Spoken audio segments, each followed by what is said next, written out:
اللہ تبارک و تعالی اس دنیا کے اندر بہت سارے لوگوں کو منصب اور مقام عطا فرماتا ہے۔ بہت سارے لوگ ایسے ہوتے ہیں جنہیں اللہ تبارک و تعالی زندگی میں بڑے بڑے مواقع عطا کرتا ہے۔ وہ چاہیں تو اس موقع سے اپنے ذاتی مفادات حاصل کریں اور چاہیں تو ان اچھے مواقع کو ملت کی، مذہب کی، قوم کی خدمت کے لیے وقف کر دیں۔ کچھ لوگ ایسے ہوتے ہیں کہ جو کسی مقصد کے حصول کی طرف سفر تو کر رہے ہوتے ہیں، لیکن اس کے پیچھے زیادہ تر ان کے ذاتی مفادات کار فرما ہوتے ہیں اور وہ اپنے دنیاوی مقاصد کے لیے، اپنے اور اپنے خاندان کے دنیاوی فوائد کے لیے کوشش کر رہے ہوتے ہیں۔ ایسے لوگ بھی محدود رہ جاتے ہیں، ان کی سوچ بھی محدود رہ جاتی ہے اور کئی دفعہ کچھ تھوڑی دیر کے لیے ان کے نام ابھرتے ہیں اور پھر ہمیشہ کے لیے دب جاتے ہیں۔ کچھ لوگ ایسے ہوتے ہیں جو زندگی کے اندر اللہ کے لیے، اللہ تعالیٰ کی رضا کے لیے، رسول پاک صلی اللہ تعالیٰ علیہ وسلم کی خوشنودی حاصل کرنے کے لیے، دین کی، ملت کی، ملک کی سربلندی کے لیے آگے آنا چاہتے ہیں۔ میرا رب کریم قرآن مجید سورہ حج میں ارشاد فرماتا ہے کہ الذین ان مکناہم فی الارض، کچھ لوگ ایسے ہیں کہ اگر ہم انہیں زمین میں اقتدار دیں، زمین میں اگر ہم انہیں قابو دیں تو وہ کیا کریں گے؟ اقاموا الصلاۃ و آتوا الزکوٰۃ، وہ نماز قائم کریں گے، زکوٰۃ ادا کریں گے، وامروا بالمعروف، نیکی کا حکم دیں گے، ونہوا عن المنکر، اور لوگوں کو بری باتوں سے منع کریں گے۔ وہ دینی، فکری، اصلاحی انقلاب برپا کر دیں گے، نماز کو عام کریں گے، زکوٰۃ کو عام کریں گے، بھلائی کا حکم دیں گے اور برائی سے منع کریں گے۔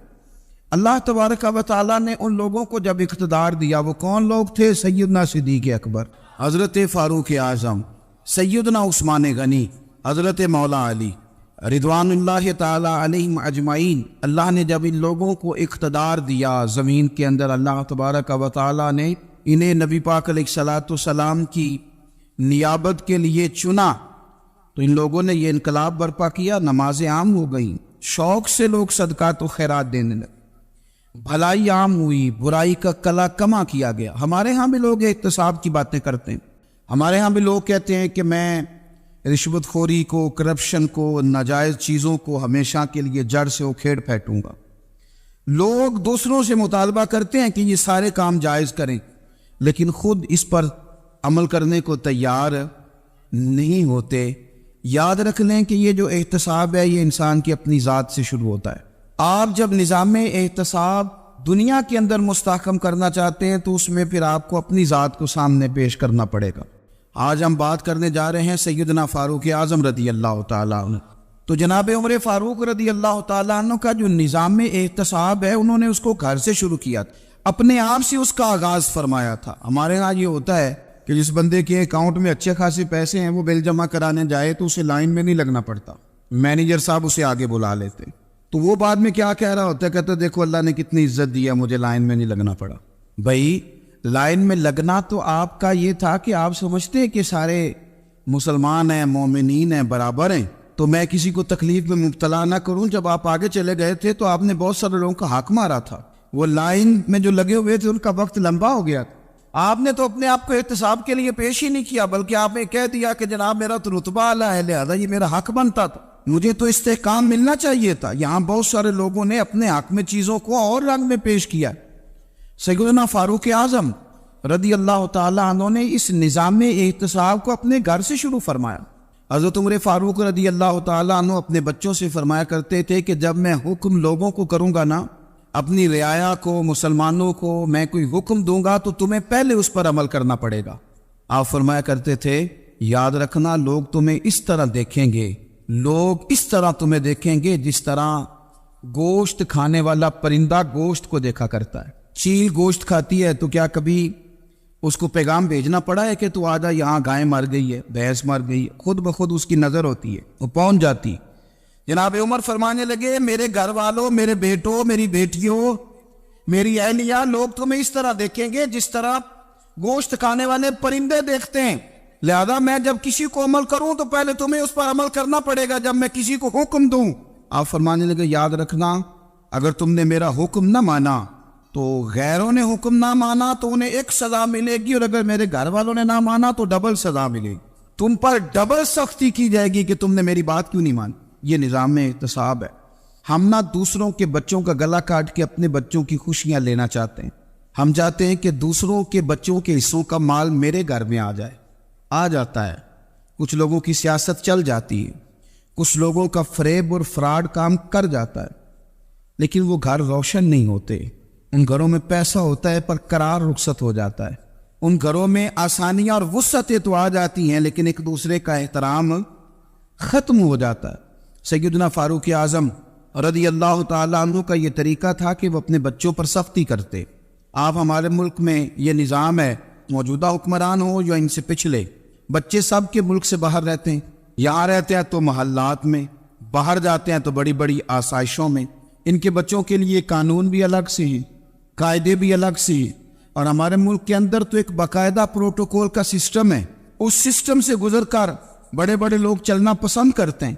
ہمارے زمانے میں بھی کچھ چیزیں سرکاری ہوتی ہیں خالص، لیکن عجیب نظام ہے نا، ہر چیز کا کرایہ بڑھ جاتا ہے، سرکاری دکان کا نہیں بڑھتا۔ باقی دکانیں 5-6 سال کے لیے ملتی ہیں، سرکاری دکان پہ آپ قبضہ کرنا چاہیں تو پورے 100 سال کے لیے مل جاتی ہے، چونکہ یہ عام عوام کی پراپرٹی ہے تو اس کے ساتھ جو مرضی کو سلوک کرے۔ ایک سرکاری چراگاہ تھی جس کے اندر جانور چرا کرتے تھے، ہمارے یہاں بھی پنجاب میں کچھ جگہیں ہوتی ہیں تو ہم لوگ کہتے ہیں شام لاٹ ہے، سرکاری چراگاہ میں جانور چرا کرتے تھے۔ حضرت عمر فاروق رضی اللہ تعالیٰ عنہ کے صاحبزادے سیدنا عبداللہ ابن عمر رضی اللہ تعالیٰ عنہ نے بھی ایک اونٹ خرید لیا، تو سب لوگوں کے جانور سرکاری چراگاہ میں چرتے تھے، آپ نے بھی اپنا جانور وہاں چرنے کے لیے کھانے پینے کے لیے چھوڑ دیا۔ وہ جب اونٹ آیا تو پتلا تھا، کچھ دنوں کے بعد وہ فربا ہو گیا، طاقتور ہو گیا، موٹا تازہ ہو گیا۔ حضرت سیدنا عبداللہ ابن عمر رضی اللہ تعالیٰ عنہ نے بیچا تو وہ ڈبل قیمت سے بھی زیادہ کا بکا، کیونکہ پہلے دبلا پتلا تھا، اب موٹا تازہ فربا ہو گیا۔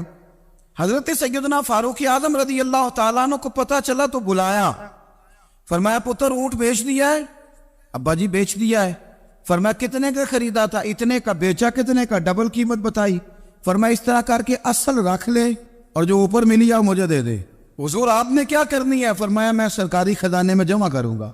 حضور کیوں؟ فرمایا اس لیے کہ تیرا اونٹ سرکاری جگہ پہ چرا کرتا تھا، وہ گھاس سرکاری جگہ سے کھاتا تھا۔ حضور سب کے کھاتے؟ عبداللہ ابن عمر کہنے لگے سب کے کھاتے ہیں۔ آپ فرمانے لگے تو سب میں شامل نہیں ہے، تو امیر المومنین کا بیٹا ہے، تجھے میں یہ حق نہیں دے سکتا، تیرے اوپر تھوڑی سختی زیادہ کی جائے گی، تجھے یہ حق نہیں ملے گا۔ تو اپنے اونٹ کو چونکہ سرکاری چراگاہ میں چرایا کرتا تھا، لہذا تجھے وہ جو اصل رقم یاد جمع کرانی پڑے گی۔ ہمارے تو بچے پہلی بات تو یہ ہے کہ بات ہی نہیں سنتے، یہ سب کے بچوں کی بات کر رہا ہوں، ٹیچر کے بچے ہوں، سیٹھ کے بچے ہوں، پیر کے بچے ہوں، امام صاحب کے بچے ہوں، کسی کے بچے ہوں، پہلے تو سنتے نہیں، اور اللہ خیر کرے اگر آپ کوئی سنانا چاہیں تو فوری طور پر وہ ہوم منسٹری کے پاس پہنچ جاتے، ان کی اماں ان کی وکیل بن جاتی، آپ کہہ ہی کچھ نہیں سکتے، حالات رخ بدل جاتے۔ اس کا نقصان یہ ہوتا ہے کہ ان کو تراشا نہیں جا سکتا، ان کو ہیرے نہیں بنایا جا سکتا، ان کے اوپر کچھ ایسی میل کچیل چڑھ جاتی ہے جو بڑی عجیب و غریب ہوتی۔ اور کچھ لوگ ایسے ہوتے ہیں جو خرابی کرنے میں بھی اپنا کردار ادا کرتے ہیں، خرابی کرنے میں، اور بڑے لوگوں سے منسلک ہونے کے لیے لوگ رستے تلاش کرتے ہیں، رستے۔ میں چونکہ چیزوں کا مطالعہ کرنے کا بڑا شوقین ہوں، تو میری والدہ داخل تھی کئی سال پہلے ہسپتال میں، تو مجھے اس ہسپتال میں کچھ دن رہنا پڑا، ایک پرائیویٹ ہاسپٹل تھا، تو اس میں انہوں نے جگہ جگہ لکھ کے لگایا تھا ملازمین کو بخشیش نہ دیں، ہم ان کو بڑی اچھی معقول تنخواہ دیتے ہیں، سیلری بڑی عمدہ ہے، تو لوگ بخشیش نہ دیں۔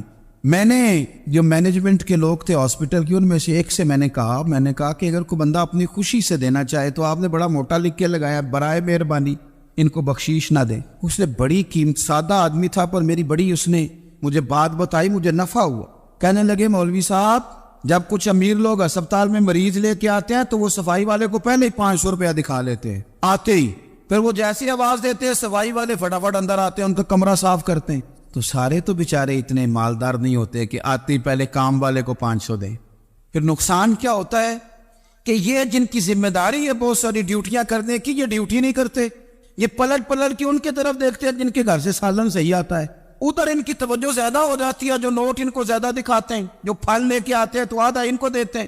تو ہم یہ کہتے ہیں یہ کام ہی نہ کرو، یہ اپنی تنخواہ پہ کام کریں تاکہ ہر آنے والے کا درد سمجھیں، ہر ایک کو یکساں یہ سروسز فراہم کریں۔ تو ہم یہ کام کرتے ہیں، ہم ایم پی اے کے اور کسی سے ہمارا تعلق نہ بنے تو ہم جناب اس کے ڈرائیور سے ہی تعلق بنا لیتے ہیں، ہم وہ جو آپریٹ کرنے والا ہوتا ہے ٹیلی فون، اسی سے بڑا تعلق بناتے ہیں، اس کو مٹھائی کا ڈبہ جلدی پہنچا دیتے. تو اسی طرح سے بڑے لوگوں کی اولادوں کو بگاڑا جاتا ہے. حضرت عاصم بن عمر رضی اللہ تعالیٰ عنہ، یہ سیدنا فاروق اعظم کے بیٹے تھے، مصر گئے تو لوگوں کو پتا چلا حضرت عمر کے بیٹے آئے. لوگوں نے تحفے دیے، بڑی بڑی چیزیں آپ کو دی. حضرت عمر کا بیٹا ہے، بڑے گفٹ دیے. تو صاحبزادے واپس آئے تو ان کے پاس بڑے تحائف تھے. سیدنا عمر فاروق رضی اللہ تعالیٰ عنہ نے دیکھا تو فرمایا ادھر لانا تحفے. کہا بھائی لوگوں نے مجھے دیے ہیں. فرمایا تو نے کیوں بتایا تھا کہ میں امیر المومنین کا بیٹا ہوں؟ کہا حضور ان کو ویسے ہی پتہ چل گیا. فرمانے لگے پتر یہ تحفے تمہیں اس لیے ملے ہیں کہ تم امیر کے بیٹے ہو، یہ تحفے تمہارا حق نہیں، چونکہ تمہیں اس کرسی کی وجہ سے ملے ہیں اور یہ کرسی مسلمانوں کی ہے، لہذا یہ حق بھی مسلمانوں کا ہی ہے. یہ لا سارے مال غنیمت میں جمع کیے جائیں. آپ اپنے گھر سے جب احتساب شروع کرتے ہیں، اپنے گھر سے، اور یہ یاد رکھیں یہ جو لوگ آتے ہیں آپ کے بچوں کو نوازنے کے لیے، یہ انہیں خراب کرتے ہیں، بگاڑ پیدا کرتے ہیں، یہ عجیب و غریب سی چیزوں میں مبتلا کر دیتے ہیں، بچوں کا نقصان ہوتا ہے. کل کلام پھر جو شاپر اچھا لے کے آئے پیر صاحب کے بچے ذرا اس سے پیار سے ملتے ہیں، نقصان ہو جاتا ہے. یہ دستے نگر ہو جاتے ہیں، یہ لوگوں کی طرف جیتے ہیں، دوسروں پہ ڈیپینڈ کرنے لگتے ہیں. حضرت ابو موسیٰ اشعری رضی اللہ تعالیٰ عنہ نے پہلے تو ایک قلین بڑا سونا تھا، تو آپ نے حضرت عمر کے گھر بھیج دیا کہ چلو ان کے گھر میں ان کی اہلیہ بچھا لیں گی. کہیں سے تحفہ آیا. پھر وہ جس کمرے میں مال غنیمت اور خزانہ رکھا جاتا تھا اس کی صفائی کر رہے تھے تو ایک دینار مل گیا. تو وہ دینار بچے سارے جا رہے تھے تو ان میں سے حضرت عمر کے ایک بیٹے کو چھوٹے کو بلایا اور بلا کے کہا پتر یہ دینار لے لو. حضرت عمر نے دیکھا کہ بیٹے کے ہاتھ میں دینار بھی ہے اور گھر میں قالین بھی ہے. ایک موقع پہ وہ قالین گیا، ایک موقع پر بچے کو ایک دینار دیا. تو حضرت عمر اپنی اہلیہ سے پوچھنے لگے یہ کہاں سے آیا قالین؟ کہا جناب ابو موسیٰ اشعری رضی اللہ تعالیٰ عنہ نے بھیجا ہے. بیٹے سے پوچھا دینار کہاں سے آیا؟ کہا مجھے انہوں نے ہی دیا ہے. آپ نے وہ دینار بھی لیا اور قالین بھی لیا اور اس کو لپیٹا اور جناب ابو موسیٰ اشعری کو بلایا اور اتنے سخت ناراض تھے. فرمانے لگے ابو موسیٰ اشعری سے کہنا میرے پاس پیدل آئے، گھوڑے پہ نہ آئے. اور جب آئے حضرت ابو موسیٰ اشعری تو جناب عمر اتنے ناراض ہوئے کہ وہ قالین لپیٹ کر تو ان کے سر پہ مار دیا. فرمانے لگے پکڑو اپنا دینار، تمہیں پورے مدینے میں میرے بیٹے کے علاوہ کوئی اور نہیں ملے گا جسے تم خراب کر سکو. میرا پتر ہی ملا تھا بگاڑنے کی، کس نے اجازت دی تم میرے بیٹے کو دینار دو؟ کیوں لائے تم میرے گھر میں قالین؟ حضرت عمر فاروق رضی اللہ تعالیٰ عنہ فرمانے لگے میں زمین پہ سونے کا عادی ہوں، زمین چٹیل بھی ہو تو رب کا بندہ بن کے سوتا ہوں تو اللہ مجھے آرام اور سکون کی نیند عطا فرما دیتا ہے. مجھے تمہارے مخملوں کی اور قالینوں کی ضرورت نہیں ہے. احتساب یہاں سے شروع ہوتا ہے بھائی. یاز ہم نہ اپنے گھر میں بیٹھ کے مایوس باتیں کرتے ہیں اور فلانے کے بچے کہاں پہنچ گئے، فلانے کے بعد بڑا پیسہ آ گیا، میں کچے مکان میں رہوں، میں یہ کروں، دیکھو مجھے نہیں سہولی. یہ تو آپ مایوسی والی باتیں کر رہے ہیں، یہ تو آپ کمزور باتیں کر رہے ہیں. یہ تو اس طرح کی باتیں تو ہارے ہوئے لوگ کرتے ہیں. اس طرح کا لب و لہجہ تو ان لوگوں کا ہوتا ہے جو احساس کمتری کا شکار ہوتے ہیں. یہ آپ نے کس طرح کا لب و لہجہ اور اپنے بچوں کو آپ بھکاری بنا رہے ہیں تاکہ دوسروں کو دیکھ کے تو مایوس ہو جائے. اٹھ باندھ کمر کیوں ڈرتا ہے، پھر دیکھو خدا کیا کرتا ہے. آپ کا جو احساس ہے وہ اتنا خوبصورت ہو، آپ کے لہجے کے اندر اس قدر ٹھہراؤ ہو، آپ کو اطمینان آ چکا ہو، اور آپ کے بچے کبھی بھی کمپیریزن نہ کریں اپنا کسی کے ساتھ، کبھی بھی انہیں کرنے نہ دیں. آپ کبھی وہ کبھی یہ بات نہ کریں کہ فلانے زیادہ اچھا کھاتے پیتے ہیں تو ہم کدھر ہیں، کرنے نہ دیں. انہیں بتائیں کہ بیٹا اپنی مٹی پہ چلنے کا سلیقہ سیکھو، سنگ مرمر پہ چلو گے تو پھسل جاؤ گے. ان کو بتائیں کہ جو تمہارے پاس ہے یہ خدا کا عطیہ ہے، اسی پر تم نے قناعت کرنی کبھی بھی. حضرت زید بن حارثہ سے نبی پاک صلی اللہ علیہ وسلم کو بڑا پیار تھا. پھر ان کے بیٹے حضور کے غلام زادے حضرت اسامہ بن زید کے ساتھ بھی حضور بڑا پیار کرتے. لیکن یہ تو مسلمہ حقیقت ہے نا کہ عظمت اور شان تو سیدنا فاروق اعظم کی زیادہ ہے. امت کا اتفاق ہے کہ نبیوں کے بعد سب سے بڑا درجہ جناب صدیق اکبر کا، اور پھر اللہ نے مقام عطا کیا حضرت فاروق اعظم کو. یہ بڑے لوگ تھے. ایک دفعہ مال تقسیم ہو رہا تھا تو حضرت عمر رضی اللہ تعالیٰ عنہ نے نا حضرت اسامہ بن زید کو 4000 دینار دیے اور اپنے بیٹے عبداللہ ابن عمر کو 3000 دینار دیے. تو حضرت عبداللہ ابن عمر گھر جا کے کہنے لگے ابا جی اسامہ میں وہ کون سی خوبی ہے جو میرے اندر نہیں، اور اسامہ کے باپ میں وہ کون سی خوبی ہے جو آپ کے اندر نہیں. تو حضرت عمر کی عاجزی دیکھیے. حالانکہ بال اتفاق دنیا جانتی ہے کہ جناب عمر فاروق رضی اللہ تعالیٰ عنہ افضل ہیں، پھر بھی پتہ اپنے بیٹے سے کیا کہتے؟ فرماتے ہیں وہ سن یار، وہ خدمت گزار ہیں نبی پاک کے، وہ بھی حضور کے گھر میں ڈیوٹی کرتے، نوکری کرتے، اور ان کے بیٹے بھی حضور کی نوکری کرتے، یہ خدمت گزار ہیں۔ فرمانے لگے اگر تو نے پوچھ لیا تو سن، پھر میری تو رائے یہ ہے کہ تیرے سے زیادہ اسامہ بن زید حضور کی نظر میں پیارے ہیں، اور اسامہ کا باپ تیرے باپ سے زیادہ نبی پاک کا پیارا ہے۔ کوئی کمپیریزن کرنے نہیں دیا، بچوں کو کسی ایسی جگہ کھڑے ہونے نہیں دیا۔ فرمایا یہ وجہ ہے، یہ انداز ہے کہ تو زیادہ پیارا ہے۔ حضرت عمر فاروق رضی اللہ تعالیٰ عنہ پسند نہیں کرتے تھے، ذرا برابر بھی پسند نہیں کرتے تھے کہ کوئی شخص اور مال آتا تو اپنے رشتہ داروں کو نوازنے سے بچتے۔ مال غنیمت آتا ہے نا، ہمارے ہاں تو اللہ خیر کرے جب کوئی بندہ کونسلر بنتا ہے، چیئرمین بنتا ہے، تو ٹھیکہ کس کو دیتا ہے؟ کوئی چلو بھتیجا مل جائے، کوئی بانجا مل جائے، کوئی چھوٹا بھائی، اسے بھی کام مل جاتا ہے ساتھ۔ نوازنے پہ لوگ آتے ہیں تو وہ تلاش کرتے ہیں کہ کہاں کو میرا ہے، وہ ٹینڈر ہی ان کے نام کے پاس ہوتے ہیں جن کی طرف ذرا نظر کرم زیادہ ہوتی۔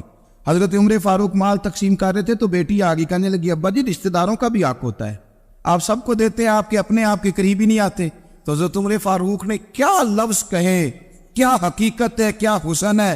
فرمانے لگے پتر یہ مال تیرے باپ کا نہیں، مسلمانوں کا ہے، جب تیرے باپ کا ذاتی مال ہوگا تو اپنے رشتہ داروں کو دے گا، یہ مسلمانوں کا مال ہے، یہ اسی حساب سے تقسیم ہوگا جو عدل کا حساب ہے، جو ترازو ٹھیک ہے۔ فرمایا تو مجھے یہ مشورہ نہ دے، یہ مسلمانوں کا مال۔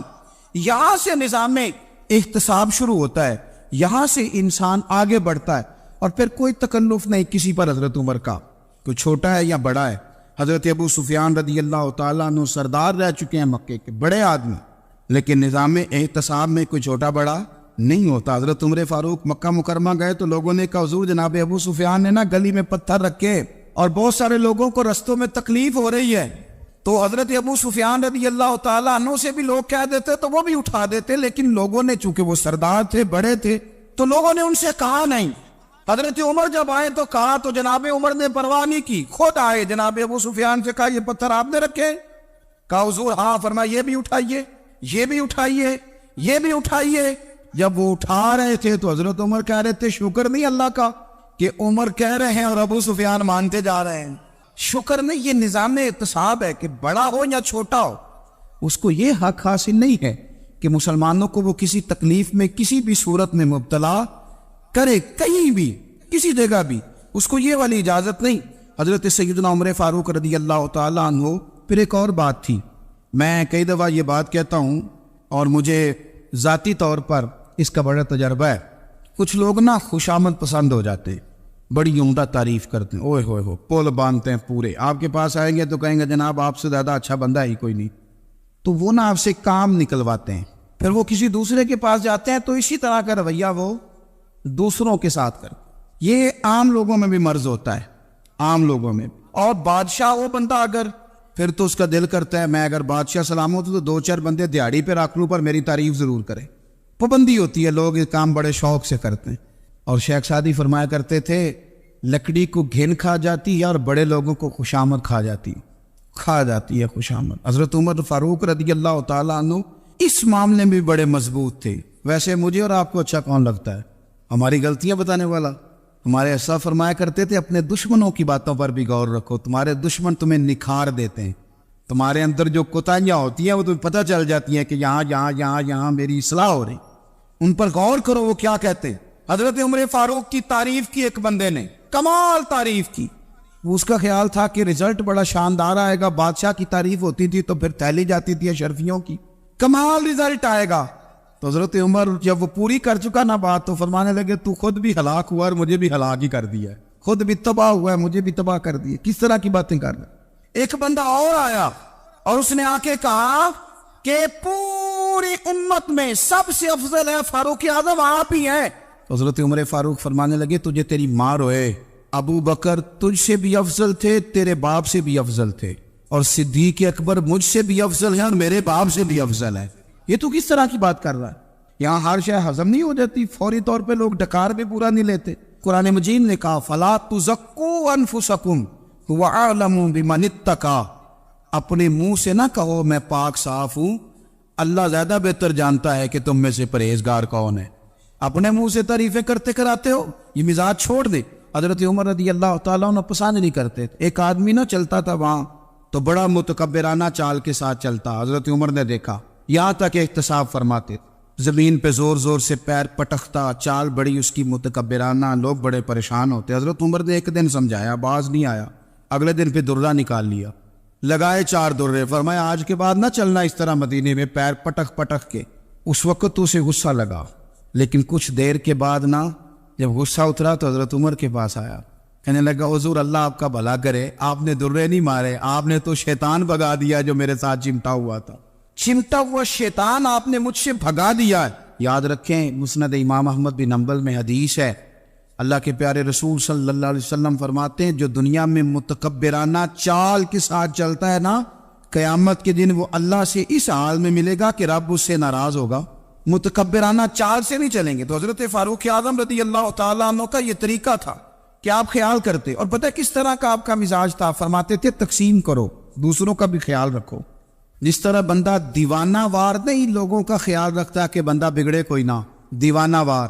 کچھ لوگ تبلیغ کرتے ہیں رسمی، اور کچھ لوگ ایسے ہوتے ہیں جو لوگوں کی اصلاح میں دیوانے ہو جاتے، ان کی خواہش ہوتی ہے یہاں بھی بندہ ٹھیک ہو جائے، یہاں بھی بندہ ٹھیک ہو جائے، یہاں بھی بندہ ٹھیک۔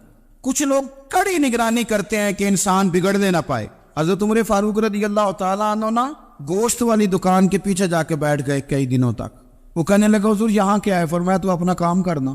گوشت والی دکان پہ بیٹھے، کام کر اپنا، نگرانی کرنے لگے حضرت عمر۔ پھر آپ نے نا وہ بندے پکڑ لیے، کون؟ جو 2 دن مسلسل گوشت خریدنے آئے، پکڑ کے کھڑا کر لیا۔ فرمایا تو کل بھی گوشت لینے آیا تھا؟ حضور ہاں۔ فرمایا آج پھر کھائے گا؟ حضور جی۔ تو آپ فرمانے لگے کیا تیرے محلے سے غربت ختم ہو گئی ہے؟ تیرے رشتہ دار سارے پیٹ بھر کے کھاتے ہیں، تو 2 دن گوشت لینے آتا ہے۔ فرمایا آج کے بعد مسلسل گوشت لینے آیا تو درے سے ماروں گا، خبردار یہ کام نہ کرنا۔ یہاں تک نظام احتساب کا جب خیال رکھا جائے پھر حالات بگڑا نہیں کرتے، پھر وہ قابو میں رہا کرتے۔ حضرت عمر فاروق رضی اللہ تعالیٰ عنہ اس ترتیب کے ساتھ اصلاح کرتے، اس ترتیب کے ساتھ۔ سیدنا فاروق اعظم رضی اللہ تعالیٰ عنہ کی ایک بات آخر میں عرض کرنی ہے، وہ میں بھی اپنے اوپر لاگو کروں، آپ بھی غور کریں۔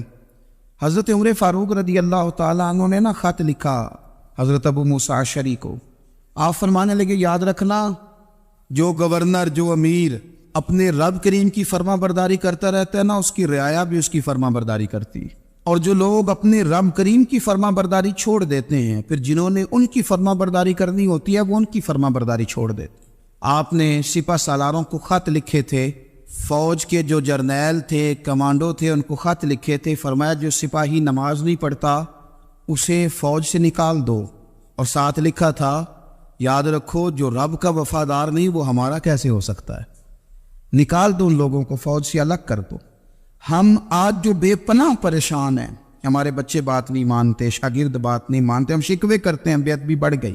ادب کے ساتھ میں گزارش کروں گا بڑوں کی بارگاہوں میں، جو میری طرح کے بڑے بنے ہوئے ہیں، بزرگوں سے نہیں بات کرتا، ان سے میں کہوں گا کہ ہمیں ایک دفعہ اپنے اوپر بھی تو غور کر لینا چاہیے، کہیں ایسا تو نہیں ہے کہ ہم جب تک اللہ تعالیٰ کے فرما بردار تھے، جب تک ہم تقوی کے معیار پر تھے، ہماری بات ماننے والے ہماری بات مان رہے تھے، کہیں ایسا تو نہیں کہ ہم اس معیار سے ہل گئے ہیں تو اب جو ہمارے فرما بردار تھے وہاں سے ہل گئے۔ حضرت عمر رضی اللہ تعالیٰ عنہ فرمایا کرتے تھے کہ لوگوں کو عجب میں مبتلا نہیں ہونا چاہیے، خود پسندی کا جو ماحول ہوتا ہے اس سے لوگوں کو ہمیشہ نکلنا چاہیے۔ حضرت عمر کے ایک صاحبزادے نے کنگھی کر لی، اچھا لباس پہن لیا تو درہ مارا جناب عمر نے، تو آپ کی بیٹی کہنے لگی ابا یہ تو بالکل جائز ہے، اچھے کپڑے پہننا، اچھا لباس پہننا اور سر میں کنگھی کر لینا، اس پر درہ کیوں مار دیا؟ تو آپ فرمانے لگے بیٹا یہ خود پسندی میں مبتلا ہونے لگا تھا، یہ اپنے آپ کو بہت بھلا سمجھنے لگا تھا، اس کا خیال تھا کہ میں ہی ہوں، میرے علاوہ کوئی نہیں، یہ اس مقام پہ جا رہا تھا جہاں اس کی تربیت رک جاتی، اس لیے درہ مارا ہے۔ ایک دفعہ حکومتی معاملات کے اندر آپ کی اہلیہ نے مشورہ دینا چاہا، بڑے کام بیویاں نہیں کرتی، بڑے بڑے معاملات میں مداخلت نہیں کرتی۔ ہمارے بر صغیر میں وہ بادشاہ نہیں گزرا کہ جو فیصلہ کرتا تھا تو کرسی پہ بیٹھ جاتا تھا اور پردے کے پیچھے اس کی بیوی بیٹھ جاتی تھی، اور جب وہ فیصلہ سنانے لگتا تو یوں گردن پیچھے کرتا اور اہلیہ جو کہتی وہ فیصلہ سنا دیتا۔ لیکن ایک دفعہ خاتون نے ایک آدمی کو حضرت عمر نے معزول کیا تو آپ کی اہلیہ نے اس آدمی کی اہلیہ حضرت عمر کی اہلیہ سے ملی ہوگی، تو خاتون نے ذرا سفارش کرنی چاہیے، تو جناب عمر فاروق رضی اللہ تعالیٰ عنہ کے ہاتھ میں عصا تھا، ڈنڈا تھا، 2-3 دفعہ زمین پہ مارا، فرمایا تمہیں کس نے اجازت دی ہے حکومتی معاملات میں مشورہ دینے کی؟ یہ مشورہ مولا علی دیں گے یا عثمان غنی دیں گے؟ آپ کو کس نے اجازت دی؟ وہ حکومتی معاملات، وہ مسلمانوں کا اجتماعی معاملہ، وہ مسلمان دیکھیں، آپ کو اس میں آنے کی اجازت نہیں ہے۔ جو آپ کی ذمہ داریاں ہیں، آپ کے حقوق ہیں، ان پر آپ بات کریں۔ تو بھائی نظام میں احتساب اپنی ذات سے شروع کریں۔ ہماری اولادیں، ہمارے بچے، وہ باہر سے انہوں نے زیادہ اثر نہیں لیا، ہم نے انہیں بتایا کہ ہم بڑے غریب ہیں، ہم بڑے مجبور ہیں، ہم تو بڑے کمزور ہیں، ہماری تو سنتا کوئی نہیں، یہ تو امیروں کا ملک ہے، اس میں تو فلانے کو اہمیت حاصل ہے۔ ان باتوں نے ہمارے بچوں کو کمزور کیا ہے، ان باتوں نے ہمارے بچوں کے دلوں میں احساس کمزوری پیدا کیا ہے۔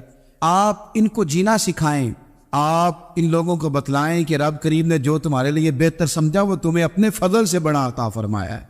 آپ ان کو ان کے مقام پر رہ کر خوددار اور قناعت پسند ہونا سکھائیں، آپ یقین کریں گھر امن والا بن جائے گا۔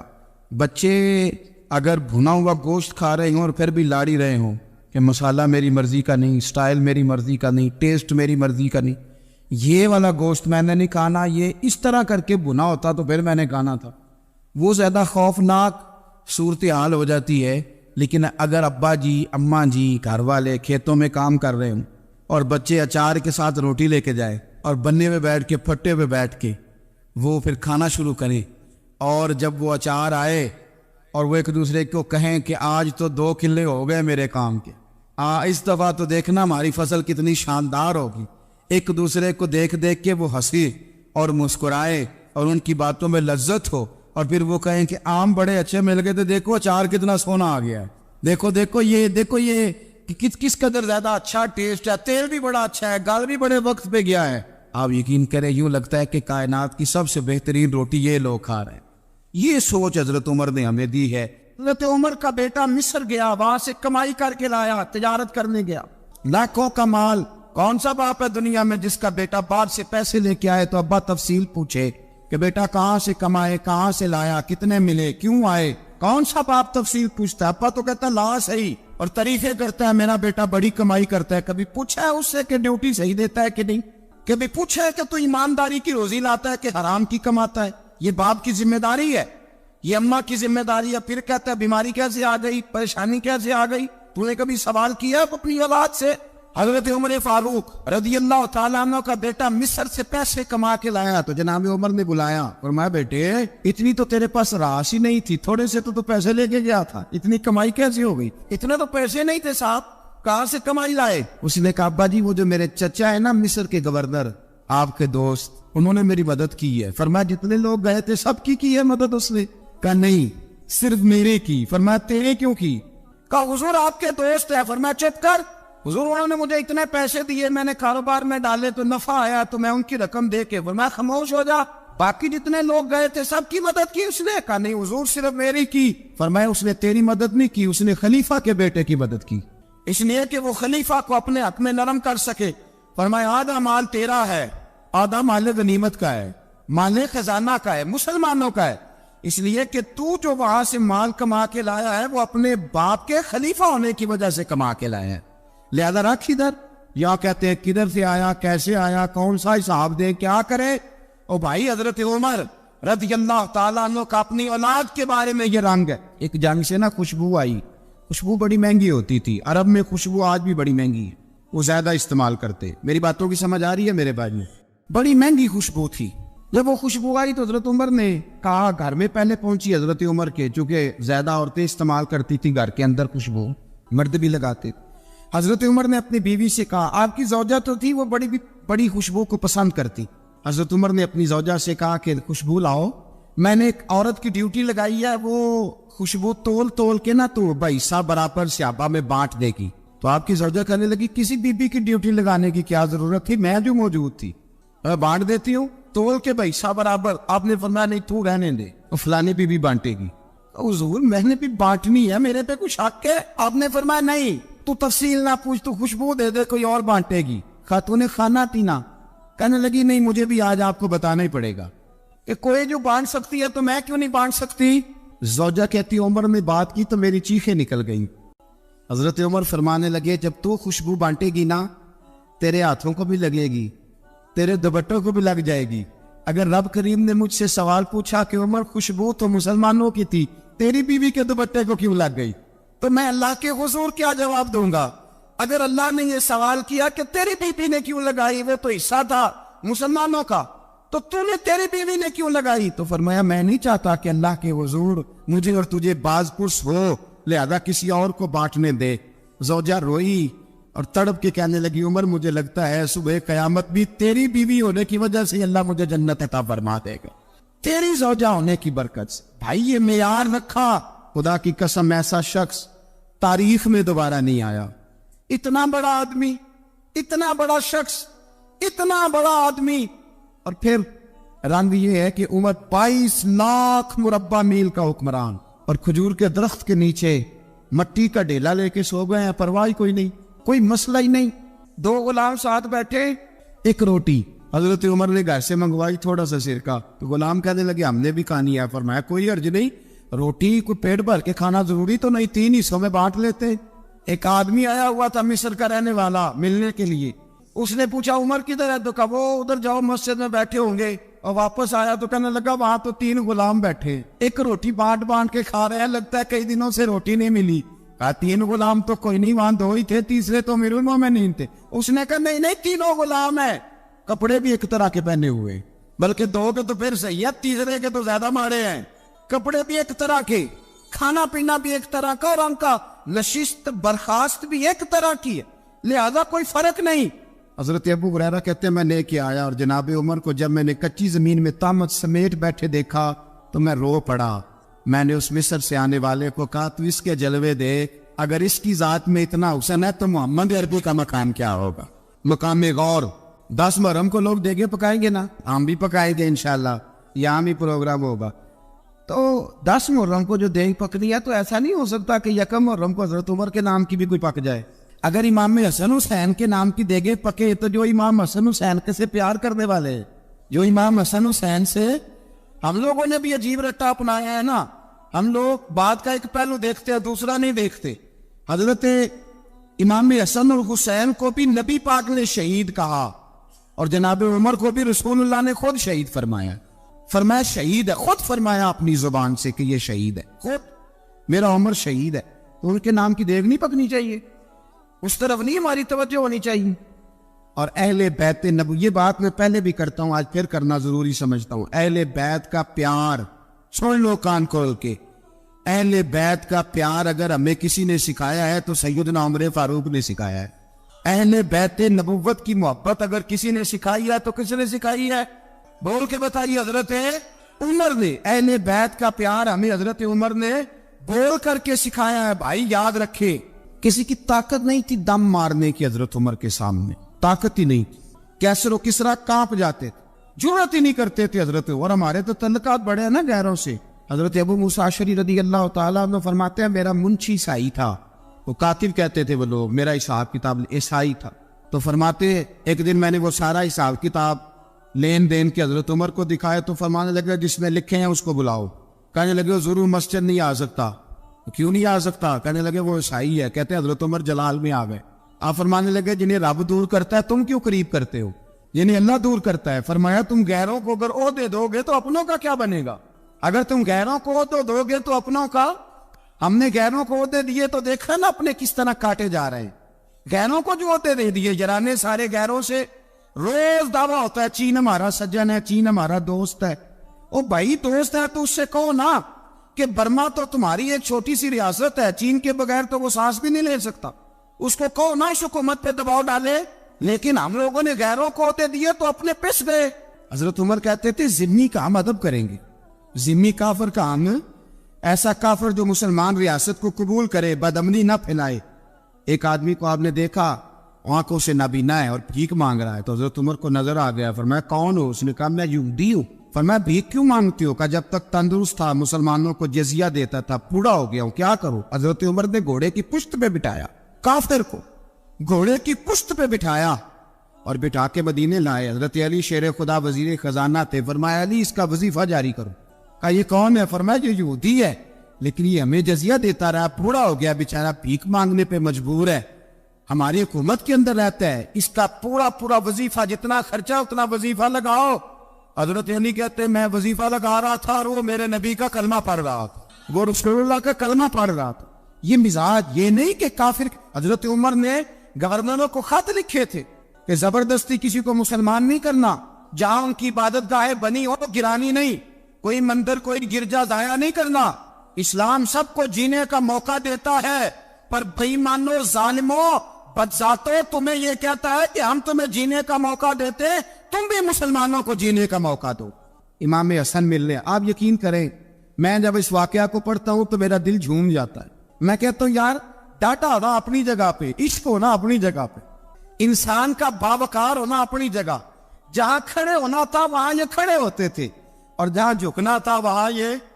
ان لوگوں میں اقبال نے کہا تھا تیری نگاہ ناز سے دونوں مراد پا گئے, عقلِ غیاب و جستجو عشق حضور و اس طرح. جہاں اگر آیا ہے سامنے کیسر و کسرا تو عمر جیسا دلیر کوئی نہیں, اگر سامنے آیا ایران کا بادشاہ تو عمر جیسا تگڑا کوئی نہیں, اگر آیا ہے سامنے غسان کا بادشاہ تو عمر جیسا عادل کوئی نہیں. لیکن اگر علی کا بیٹا آیا ہے, اگر فاطمہ کے لال پارے آئے ہیں, تو پھر فاروق اعظم سے جیسا محب کوئی نہیں, پھر ان سے جیسا پیار کرنے والا کوئی نہیں. اندر بیٹھے ہیں جناب عمر, اندر تنہائی میں کچھ وزیروں سے گفتگو ہو رہی ہے, میٹنگیں جاری ہے. آپ کے بیٹے ملنے آئے جناب عبداللہ ابن عمر, ابا جی ملنے آئے. بات ٹھہرو, بات کر رہا ہوں, کوئی نہ اندر آئے. صاحبزادہ باہر کھڑا ہے. تھوڑی دیر گزری تو امام حسن بھی آ گئے. کون آئے؟ آپ کو عجب ملے گا امام صاحب کا نام لینے سے, وہ سردار ہے جنتیوں. حسن تیری نسل پاک میں ہے بچہ بچہ نور کا, تو ہے نور تیرا سب کرانا. امام حسن آئے تو حضرت عبداللہ ابن عمر کو دروازے پہ کھڑے دیکھا. امیر المومنین کہاں ہیں؟ کہنے لگے حضرت عمر کے بیٹے. کہنے لگے وہ اندر بیٹھے, کچھ میٹنگ ہو رہی ہے, اور انہوں نے کہا کوئی اندر نہ آئے, لیکن آپ جانا چاہے تو چلے جائیں. تو انہوں نے کہا جب آپ باہر کھڑے ہیں تو مجھے کوئی اتنا ضروری کام نہیں, اور ابھی زور کی نماز تھوڑی دیر میں ہوگی, میں مسجد میں مل لوں گا امیر المومنین سے. یہ بات کہہ کے امام حسن چلے گئے. یار اتنی بڑی بات نہیں تھی, اور میرے استادوں کا بیٹا بھی آئے تو کہا ٹھیک ہے جی وہ سوئے ہوئے, تو کوئی غرض نہیں یار, میں ٹھہر کے آ جاؤں گا, کوئی بڑی بات نہیں تھی. دیکھا جائے تو بڑی بات نہیں تھی, پر بات بہت بڑی تھی, اس لیے کہ یہ خالی حسن نہیں, یہ حسن ابن علی ہے, یہ حضرت فاطمہ کے لخت جگر. حضرت عمر باہر نکلے, عبداللہ ابن عمر سے پوچھا کوئی آیا تو نہیں؟ تو کہا حضور امام حسن آئے تھے. تو کہا پھر شہزادے کو اندر کیوں نہیں بھیجا؟ کہا میں نے کہا تھا. وہ کہنے لگے اگر امیر المومنین مصروف ہیں تو میں ظہر میں مل لوں گا. حضرت عمر رونے لگے. فرمایا بیٹے تو نے اچھا نہیں کیا. پھر مسجد نہیں گئے, سیدھے امام حسن کے دروازے دستک دی. امام حسن باہر آئے. کہا شہزادے آئے تھے تو ملے کیوں نہیں؟ تو امام حسن کہنے لگے حضور آپ کا اپنا بیٹا دروازے پہ کھڑا تھا, اور منع بھی کیا تھا آپ نے, تو میں زور میں مل لیتا. حضرت امام حسن فرماتے جوش جذبات میں جناب عمر نے سر سے پگڑی اتار دی. جوش جذبات کہنے لگے حسن میرے بیٹے کا اور آپ کا کیا مقابلہ؟ کیا اس کی ماں کا نام فاطمہ الزہرا ہے؟ کیا اس کی نانی کا نام خدیجہ الکبریٰ ہے؟ کیا اس کے نانے کا نام محمد مصطفیٰ ہے؟ آپ کا اور اس کا کیا مقابلہ؟ پھر رو پڑے اور کہنے لگے بیٹے میں مکے کے صحراؤں میں اونٹ چرایا کرتا تھا, یہ جو میرے سر پر عزت کے بال ہیں یہ تیرے نانے کے اگائے ہوئے. میں مکے کے خبردار شہزادے خبردار. او بھائی اہل بیت نبوت کے ادب کا رنگ اگر سکھایا ہے تو سیدنا عمر نے سکھایا ہے. حضرت عمر فاروق اتھارٹی ہے, اسلام کی اتھارٹی. یکم محرم حضرت عمر کی شہادت ہے. یہودی بول اٹھا, کافر بول اٹھا. اگر 6 مہینے عمر دنیا میں اور رہتے تو دنیا میں کوئی کافر موجود نہ ہوتا. 6 مہینے. اور جب اس بطل جلیل کا جنازہ اٹھا, اللہ بخاری پڑھیے نا, اللہم ارزقنا شہادت فی سبیلک, اللہ بسترے کی موت نہ دینا, شہادت کی دینا. عمر شہید ہوئے, مسجد نبوی میں نماز پڑھاتے, اور جب جنازہ اٹھا تو مدینے کا پھر پیچھے جو دلیر بچے وہ مولا علی تھے. جناب عمر کا جنازہ اٹھا تو سب سے پہلی آئے جو نکلی وہ حضرت علی کی زبان سے نکلی, اور حضرت ساری داڑھی سور سے بھر گئی. لوگوں نے کہا کہ علی کیا ہوا؟ فرمانے لگے تم دیکھ نہیں رہے جنازہ کس کا اٹھا ہے؟ پلٹ کے دیکھو تو صحیح، پتہ نہیں یہ کون گیا ہے؟ کہ حضور کیا ہوا؟ آپ فرمانے لگے عمر اس طرح کے کام کر کے گیا ہے، اب ان کے رستوں پہ کون چلے گا؟ کون اس کے جگر راہ وفا میں نقش ایسے چھوڑ آیا ہوں، میں جس منزل سے گزرا ہوں وہ اب تک یاد کرتی ہے۔ حضرت علی حضرت عمر کے جنازے پہ کھڑے ہو کے کہتے ہیں اللہ مجھے اس طرح کے عمل کرنے کی توفیق دے جس طرح کے عمر کر کے گیا۔ میرے بھائی قتل عزیز، قتل حریت، حضرت عمر رضی اللہ تعالیٰ عنہ جو اپنی زندگی انقلاب والی گزار کے گئے۔ عمر جب دنیا سے گئے تو 80 دینار کا قرضہ تھا، 22 لاکھ مربع میل کا حکمران، اور اپنے بیٹے سے کہنے لگے بیٹے کوشش کرنا تیرے خاندان والے مل کے میرا قرضہ اتار دے، میری قبر پہ بوجھ نہ رہے، اور اگر خاندان والے مدد نہ کریں تو میرے دوستوں سے بات کرنا، وہ مدد نہ کرے تو پھر علی سے بات کر لوں۔ ان کا پیار آپس میں اتنا، اور تو اختلاف ثابت کر رہا۔ 80 دینار کا قرضہ چھوڑ کر حضرت عمر دنیا سے گئے، اور جاتی دفعہ کہہ گئے میرے بعد میرے بچوں کو حکومت کے مشورے میں بھی شامل نہ کرنا، حکومت کے مشورے میں بھی میری اولاد شامل نہ ہو۔ اتنا بڑا شخص اتنا بڑا رنگ دے کے یکم محرم کو جب عمر فاروق کا وصال ہوا تو بیٹے سے کہنے لگی اماں عائشہ سے جا کے کہو میرا بھی نبی پاک کے روزے میں دفن ہونے کو دل کرتا ہے۔ ایک قبر کی جگہ ہے اماں جی نے اپنے لیے رکھی ہے، بخاری یا بخاری۔ حضرت عائشہ کے پاس صاحبزادے گئے، کہنے لگے اماں جی عمر کو زخم لگ گیا ہے، حالت بڑی پریشانی والی ہے۔ وہ کہتے ہیں اگر اماں اجازت دے۔ سید عائشہ رو پڑی، فرمانے لگی کہ وہ اپنی قبر کی جگہ تو نہیں نہ کسی کو دیتا، پر عمر نے کمال ہی بڑا کیا، اسے کہو جاؤ گنبد خضرا میں قیامت تک جو مصطفیٰ پہ اور ابو بکر پہ سلام پڑے گا وہ تجھ پہ بھی سلام پڑھ کے جائے، جاؤ میں نے جگہ دی۔ حضرت عمر فاروق رضی اللہ تعالیٰ عنہ مدینے کی گلی سے گزر رہے ہیں، امیر المومنین ہے، مدینے کی گلی سے گزر رہے ہیں، ایک گھر کے اندر سے بچیوں کے رونے کی آواز آئی، بچیاں رو رہی ہیں، اور بچی اپنی ماں سے کیا کہتی ہے؟ کہتی اماں ابو بکر تو اب انتقال کر گئے، حضرت عمر کا پہلے دن ہے خلافت کا، اب ہمارا کیا بنے گا؟ ابو بکر تو وصال کر گئے۔ حضرت عمر فاروق رضی اللہ تعالیٰ عنہ نے رونے کی آواز سنی، دروازے پہ دستک دی، کہا بیٹو کیا بات ہے؟ تو بچیاں کہنے لگی عمر ہمارے ابا جی ہماری 10-15 بکریاں ہیں، تو ہمارے والد صاحب ان کا دودھ دھو کے بیچا کرتے تھے، گزارا ہو جاتا تھا۔ جس دن ابا جی فوت ہوئے تو اس دن سے لے کر ابو بکر صدیق روز عصر کے بعد آیا کرتے تھے، ہماری بکریوں کا دودھ دھو کے دیتے تھے، کچھ ہم پیتی تھی کچھ بیچ لیتی تھی، گزارا چلتا تھا۔ جس دن ابو بکر صدیق خلیفہ بنے تو ہم نے جا کے کہا ابو بکر اب کون دودھ دھوئے گا؟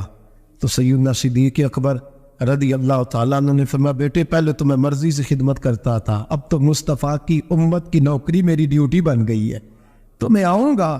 بچیاں رو رہی ہیں، حضرت عمر کو بتاتی ہے، کہتی ہیں ابو بکر چلے گئے ہیں تو ہم پریشان ہیں، یتیم ہیں، لوارث ہیں، بھائی کوئی نہیں، کون آئے گا، کون دیکھ بھال کرے گا؟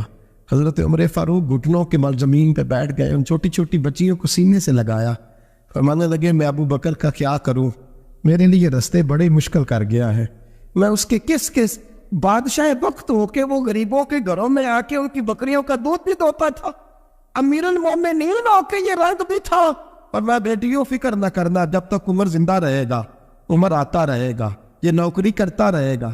کوئی دن بیتے تو حضرت عمر فاروق کو یاد آیا مدینے میں ایک بوڑھی اماں بھی رہتی ہے جس کا کوئی گھر کا کام کرنے والا نہیں، اور جس بی بی کا کوئی بال بچہ نہیں، اور آنکھوں سے بھی وہ نابینی ہے۔ حضرت ابو بکر صدیق رات کے سناٹے میں جایا کرتے تھے، اس کے گھر میں جھاڑو دیتے تھے، یہ بادشاہ ہے، اس کی فقیری کا رنگ دیکھو، اس کو کنویں سے پانی بھر کے لا کے دیتے تھے، اور یہ لفظ آپ سنیں گے تو حیران ہو جائیں گے۔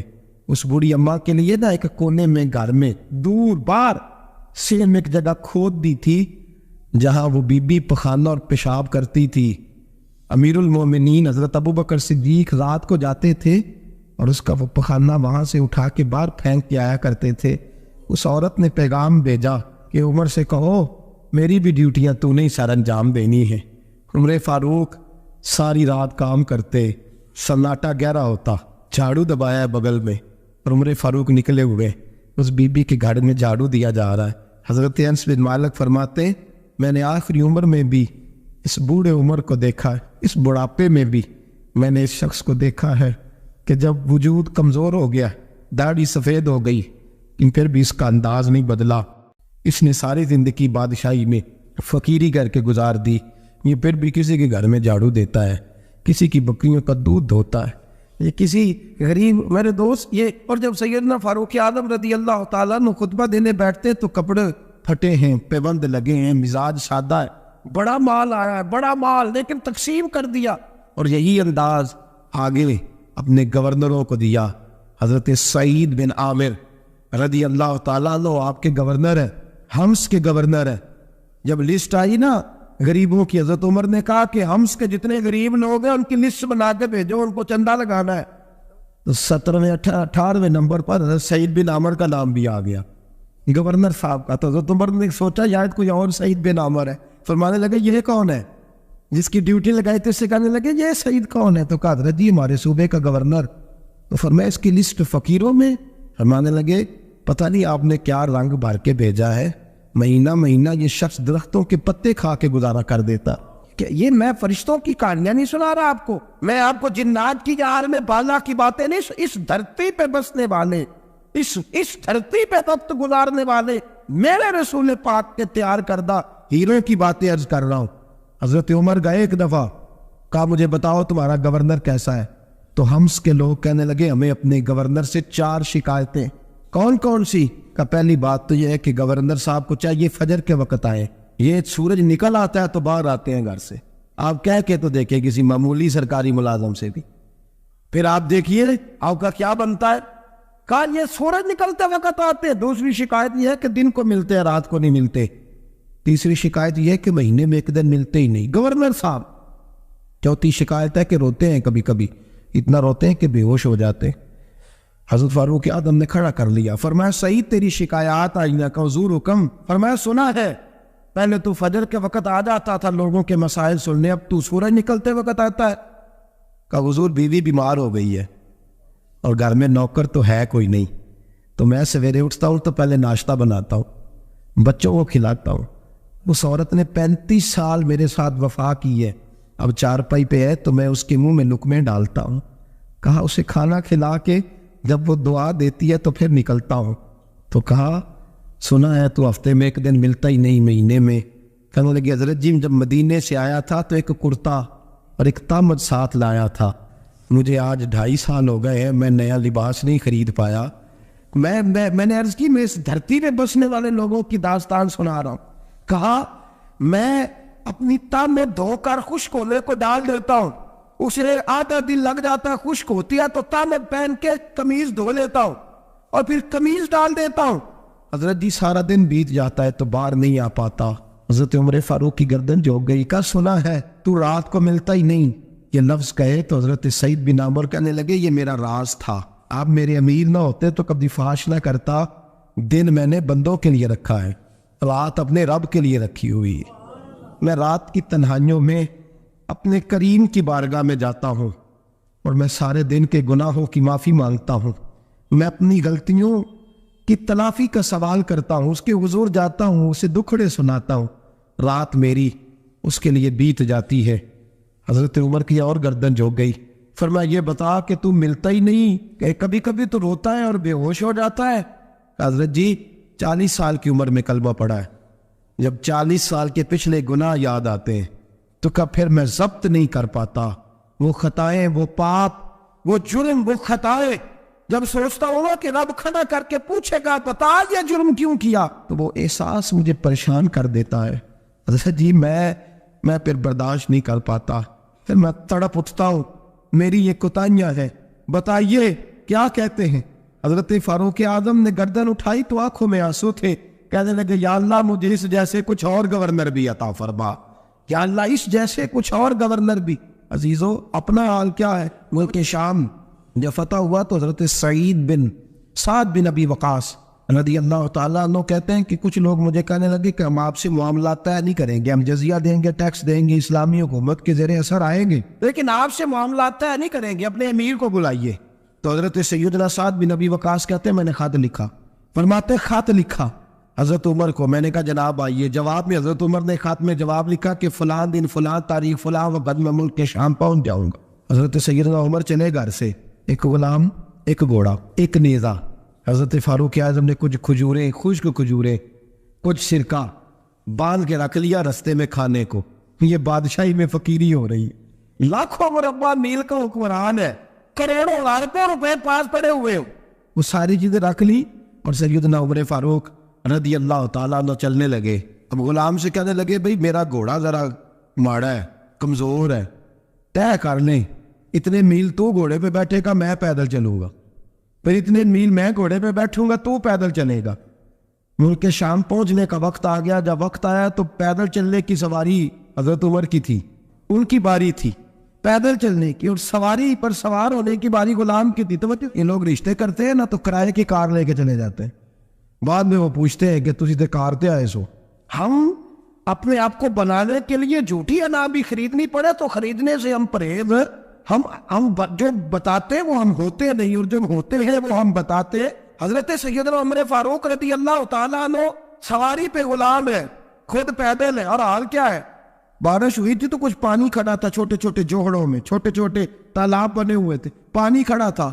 تو حضرت عمر فاروق رضی اللہ تعالیٰ چمڑے کے جوتے پہنے، وہ جوتے دونوں اتار کے تو بغل میں دبا لیے. حضرت سعد بن ابی وقاص فرماتے ہیں اسی بغل میں نیزہ رکھ لیا اور تامت تھوڑا اونچا کر لیا کہ پانی سے چلنا ہے، اور غلام کو گھوڑے پہ بٹھایا ہے اور گھوڑے کی لگام پکڑی ہے تو یوں پیچھے رکھی ہوئی ہے. اور حضرت سیدنا فاروق اعظم رضی اللہ تعالیٰ عنہ آ رہے ہیں. غلام کہنے لگا حضور لوگ دیکھ رہے ہیں، مہربانی کرے بیٹھ جائیں. فرمانے لگے نہیں باری تیری ہے، تو ہی بیٹھے گا.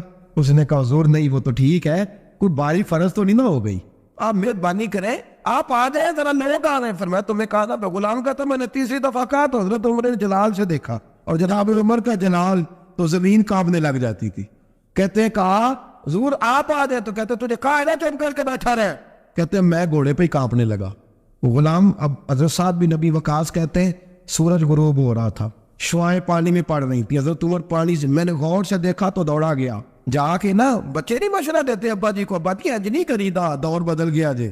کہتے میں دوڑا گیا اور جا کر کے حضرت سیدنا عمر فاروق کو کہا حضور مہربانی کریں، ٹھیک ہے آپ کی درویشی سے کون آگاہ نہیں، وزیر کھڑے ہیں، سفیر کھڑے ہیں، بڑے بڑے عمراء، بڑے بڑے ملکوں کے حکمران ہیں، آپ مہربانی کریں یہ تام ذرا نیچا کریں، اور جوتا پہن لیں، اگر خراب ہو گیا تو اللہ نیا بھی دے دے گا، اور مہربانی کرے ذرا غلام کو کہیں نیچے آ جائے. حضرت عمر کہنے لگے تمہیں کیا تکلیف ہے؟ کہا حضرت جی وہ وزیر مشیر کھڑے ہیں، یہودی ہیں، عیسائی ہیں، نجرانی ہیں، وہ بڑے بڑے مزاحمت کے بڑے بڑے ملکوں کے، آپ کا بڑا نام سنا ہے. حضرت سیدنا سعد بن ابی وقاص فرماتے ہیں میرے ساتھ اتنا ترش رویہ حضرت عمر کا پہلے کبھی نہیں ہوا. کہتے ہیں ماتھے پہ شکن آیا اور کہنے لگا تجھے تیری مار ہوئے، ان 4 لوگوں کے لیے میں اپنے نبی کا طریقہ چھوڑ دوں، ان 4 دنیا داروں کے لیے نبی پاک کا طریقہ چھوڑ دوں. فرمانے لگے سر سے پگڑی اتاری حضرت عمر نے جلال میں، فرمانے لگے میرے سر پہ جو بار ہے نا یہ مجھے کسی دنیا دار نے نہیں دیے، یہ ساری عزتیں مجھے آمنہ کے نام پہ عطا فرمائی ہے، اور میں ہوں محبوب کا طریقہ ان 4 لوگوں کی خاطر چھوڑ دوں. فرمایا قرآن کہتا ہے ان اللہ یامر بالعدل والاحسان، جب میں نے خود عدل کا تقاضا یہ رکھا ہے کہ کبھی وہ بیٹھے گا کبھی میں بیٹھوں گا، باری اس کیا تو میں کیسے بیٹھ جاؤں. حضرت سعد بن ابی وقاص فرماتے ہیں اسی درویشی میں سلام اس پر کہ جس نے بادشاہی میں فقیری کی.